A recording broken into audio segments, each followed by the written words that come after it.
mi mo Tọ́pẹ́ rí o Rotimi ṣé o máa ń gbàgbé ọ̀rọ̀ ni àbáṣírí ẹ tó fẹ́ tú o ti tẹ́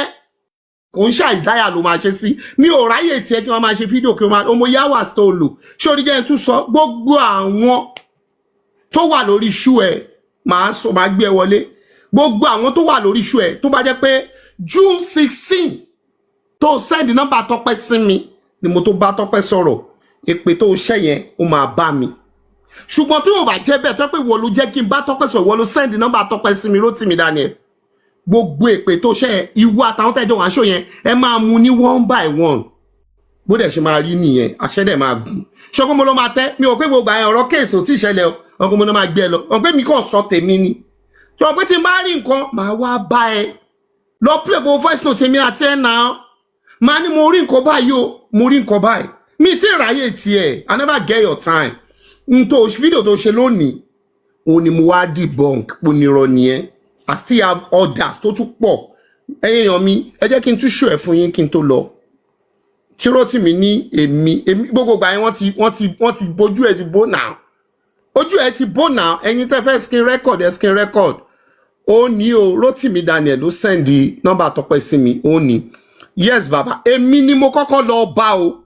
pé mo rí nǹkan báyìí èmi ni voice note mi ni ẹgbọ́n nǹkan tó ń sọ. ẹ kú iṣẹ́ takuntakun wà lẹ́rìtẹ̀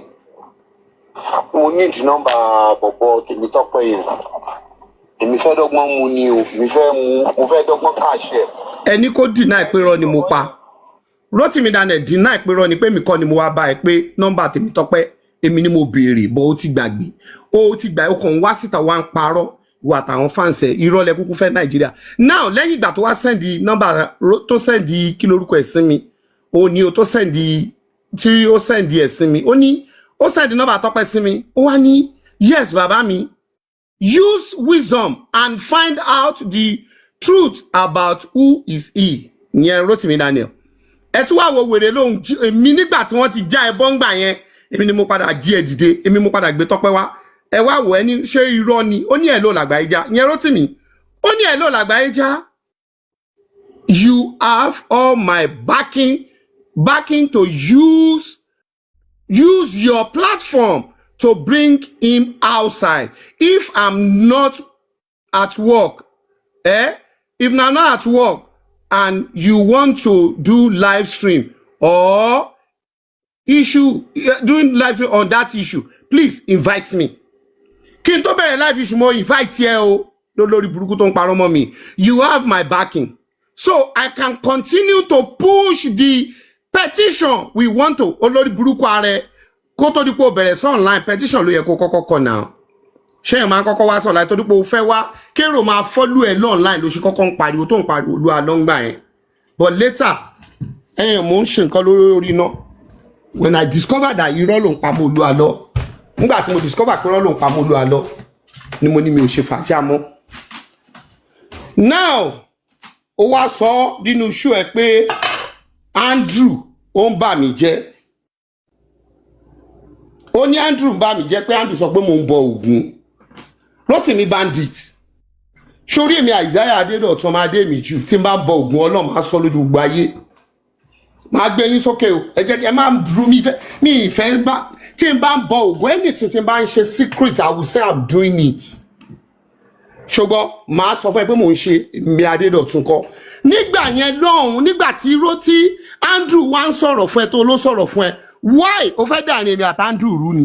torí pé olórí burúkú ni ẹ o kì í fẹ́ kéèyàn jẹ́ nǹkan gidi ó ní ó fẹ́ dà ní èmi àti Andrew rú why tó fi sọ pé ẹ ló lagbayeja wọn ló ń bọ́gùn kí ló ń forúkọ Jésù ṣe ń gbà tó ń bọ́gùn náà ó tún sọ lórí iṣu ẹ Rotimi Daniel I have all the voice mo kàn rántí sìn ó ní pé mo gbé ìhòòhò obìnrin jáde Rotimi Daniel tó o bá play voice note obìnrin yẹn rí nínú tó o bá play voice note obìnrin yẹn rí nínú show ẹ gbogbo èpè tó ṣẹ́ yẹn kó jẹ́ tèmi tó bá jẹ́ pé irọ́ ni gbogbo àtàwọn fans ẹjọ́ máa mú one by one ṣe rí nígbà tí ọ̀rọ̀ obìnrin tó ní mo gbé jáde yẹn obìnrin yẹn ọmọ ọjọ́ ẹ̀ òun ni ó wá ní tí ẹni ẹ bá wá Nàìjíríà pé òun á fẹ́ dópa bí mo ṣe wá mo send ẹ̀ sí Rotimi Daniel play lọ́wọ́ orí show ẹ̀ ó wá sọ̀rọ̀ sàn kó lè bá mi jẹ́ kó lè dùn lẹ́nu ẹ̀ wípé mo gbé obìnrin jáde mi ò ń ṣe olórí burúkú bíi tẹ̀ ṣé mo gbé obìnrin yẹn jáde ṣé mo gbé jáde ẹni tí mò ń sọ yìí ọmọ ọjọ́ ẹ̀ mẹ́ńbà ẹ̀ ó wà ní Nàìjíríà ìyàwó ọkọ wà ní Amẹ́ríkà